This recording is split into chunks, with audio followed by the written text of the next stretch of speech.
in talking about models, money and space, I'm just going to meditate a little bit on my own experiences establishing an ARI in Perth, and I'll use Moana as a bit of a case study to share the elements that I feel are the most constructive in relation to these three areas. When discussing an ARI's model, it's impossible to segregate its structural framework from the practicalities of programming within that, from its broad curatorial vision and its spirit. One informs the other, and it's the artists and the curators behind the space that define that spirit, above all through their curatorial choices. They can assume whatever form best caters to its spirit, and there are no rules essentially. So we can look to the different initiatives started by people in this room today to validate that fact. There's so many distinctly different models, and I think that if the general community start to really, know that fact and have an attitude of, the possibilities are really endless, then we might be able to overcome some of that fear that so often blocks sort of fledgling projects and pipeline dreams. So sitting within the category of an ARI is a very liberating place to camp. They are, by their very nature, experimental, which allows a vast amount of fluidity to come about in their programming. As private, not-for-profit enterprises, artists showing within these spaces are often freed from the pressures of adhering to any aesthetics or themes or specific media that they may be more broadly recognised for.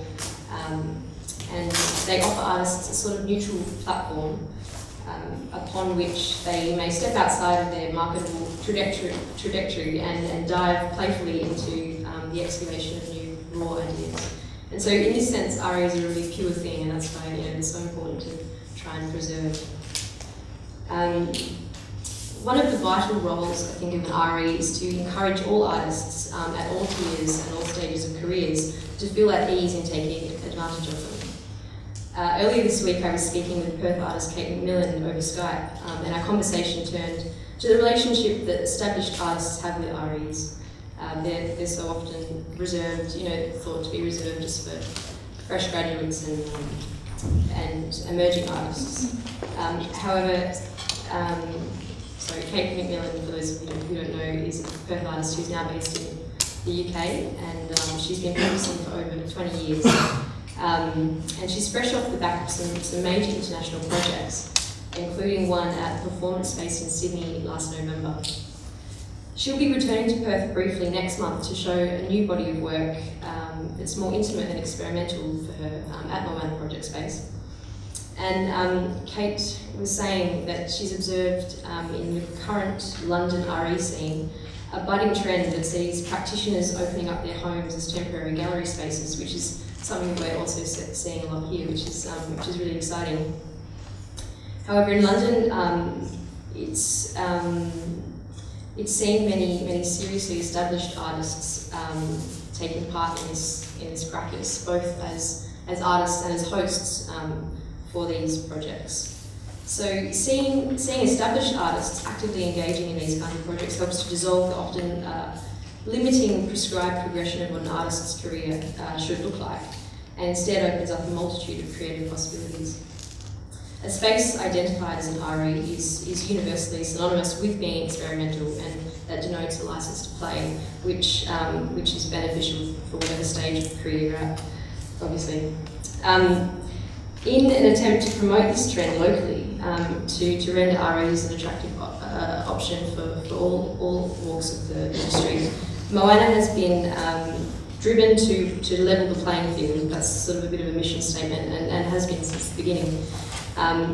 This is done by showing local young artists first solo exhibitions, immediately next to an exhibition of work by a highly established interstate artist, for example. So conceptual curated group shows that feature new and old artists are further opportunities to see this juxtaposition more visibly, and this synthesis of old and new is a really potent one. It enables growth and expansion across the field, and it challenges the status quo and ignites new conversations. Whatever vessel you choose to operate within as an RE, laying down the spatial and temporal parameters of your project is obviously the first step. So whether your model is similar to, for example, the Museum of Natural Mystery, which had 12 one-night, one-off projects for a 12-month period in a North Perth garage, or such as Paper Mountain or Moana, where you have a studio and a gallery structure running alongside each other in sort of a full-time operation. Whatever the structure, they always have the power to alter how they operate at any point and shift from sort of exhibition to exhibition or project to project. Having this advantage of being a highly adaptable thing, sort of like a shapeshifter really, models can transform and transmute as the political and the economic climates necessitate. And although shapeshifting is a survival mechanism, it can also be seen, I think, as something really advantageous. As we all know, arts funding locally and nationally is in a constant state of flux, and part of the game is learning how to ride that. And the various manifestations of ARIs that we see, you can embrace this adaptability and experimentation as steadfast survival tactics. That said, from the outset, Moana was somewhat rare in that it was an artist-run space, but model built with a mission to secure longevity. And as a result, it has inherited a physical robustness for which we're indebted to architects Nick Runston and Beth George, who were the co-founders of Space Market, who at the time, Space Market, which is, if you haven't heard of it, it's a really precious resource for anyone looking to start an artist-run space up. It's a platform online that connects property owners with creatives looking for a space, and their aim is activation and rejuvenation, and they're doing a really wonderful job at that. So Moana was sourced through Space Market, and the scheme came about in the process of sourcing it. It's, as many of you would know, it's housed within an old ballroom, and this space has been divided into a gallery and studios, which are shared amongst various creative fields. So rental costs are considerably less per head, and gallery upkeep and programming is supported through subsidisation. This is initially what fueled the fire and essentially brought the project into being, the collective force of several different realms of the creative industry at large, joining arms. First and the second floor studio spaces alongside artists are a series of independent small businesses working across the fields of graphic design, PR, photography and architecture. Tenants constantly come and go, however this ecosystem has proven to support the continued presentation of visual arts to a high and critical standard for over 2 years now. Having the gallery situated in the heart of the space's design was central to the architect's concept.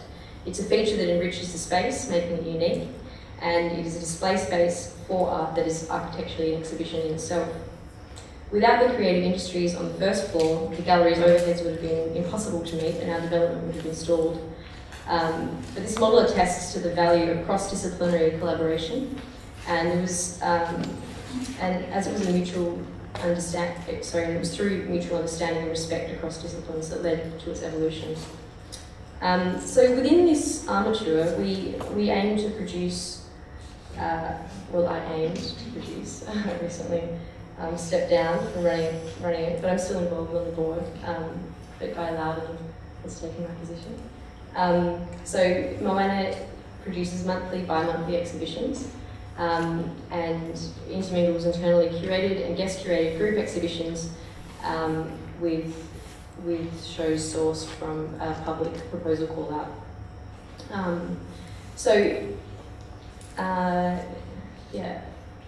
It's about 50-50, I think, proposal to internally curated shows, 60-40. It's no secret that ARIs operate almost purely off the will and the energy of the people who initiate them, And although this enables a tremendous liberty in what you can do, it's obviously a major factor endangering ARIs is burnout. And so we need to cultivate ways of protecting the people extending this service to the community, and we can be ingenious about the ways we do this. Input from as many different energies and perspectives and skill sets as possible is what sees at the end of the day these enterprises thrive. A healthy board structure and volunteer base is a priority if you're looking for durability. There are advantages and disadvantages to having both small and larger boards. There is an element of safety in numbers with a larger board, you know, a pool of skills and energies to draw from. And while diplomatic large advisory boards can at times you know, quadruple the time it takes to make a decision. So at some point, you know, you've got to make a call and get things done. So while having a board of you know, maybe 2 or 3 people, well, it's not really a board, but a collection of 2 or 3 people running a show, you know, can be quite efficient, but then yeah, you're in trouble if somebody sort of is out of action. Paper Mountain, I think, are a really good example of an ARI board structure that's working really well. I think there's currently 6 members, and they've each assumed co-directorship along with a designated role specific to their expertise, and that just disintegrates the routine tasks, and things seem to be ticking along really well. And with the bigger board, the scope is a bit larger for philanthropic call-outs as well. On the back of our of the 2-year program that Moana has delivered, we're now sort of settling into our groove, as spaces often do once passing through those initial years. After a few years, you sort of gain an affirmed sense of your situation within the larger spectrum of the visual arts, and you can enjoy the curatorial conviction that comes with that identity. And it's so important to see projects through to this point, because it's really only at this stage that once you've sort of accrued a solid track record, that you can be considered for long-term funding opportunities. There's sort of an unspoken understanding that seems to be a minimum of 12 months of programming needed to be demonstrated to government funding bodies before there is any serious consideration for continued support. While ARIs are not commercial ventures, a base income is obviously necessary to cover operational costs and enable a continuity of ambitious and challenging and considered output. I'll share with you the story briefly of sort of our funding history. It might be helpful. So we took over our site in June, July 2012 and spent the next sort of 4 or 5 months redeveloping it in-house. And we launched our program in November 2012. And until December the following year, we ran a 12-month program comprised of 11 projects across a diversity of disciplines. In both the 6-month build time and redevelopment of the space, and in operating throughout our first year, we ran on the back of our own savings and bar sales. For shows we produced, like curated, installed and published catalogues, etc., we took a commission on sold artworks, and no artists were charged or paid fees during this period. Somehow we managed to break even at the end of that year, but up until that point we had no financial support at all, up to what I've outlined. In our second year, an astounding amount of support came to us, and as such I'm convinced that hard work is always rewarded. You just have to persevere through that initial struggle. So with a generous lead time with programming, you're obviously able to apply for a number of grants to support your program. And it's worthwhile putting the effort in, because even if you don't get the feedback, it really supports your next attempt. So it took us 12 months of failed grant applications to get the hang of it, and in early 2014 we were granted the Australia Council for the Arts' new Artist Run Initiative funding, which saw us through a full year of projects and completely expanded our scope. And on top of this, 5 of our 11 exhibitions last year attained partial or full independent support from various government bodies. As such, our scope as a space grew dramatically after our initial 12 months, and our experience just demonstrates that, yeah, perseverance can pay off. So when looking at permanent ARI models, I would suggest that the larger the scope and the scale of an initiative, the higher its survival rate, you know, if you're wanting to attain something permanent.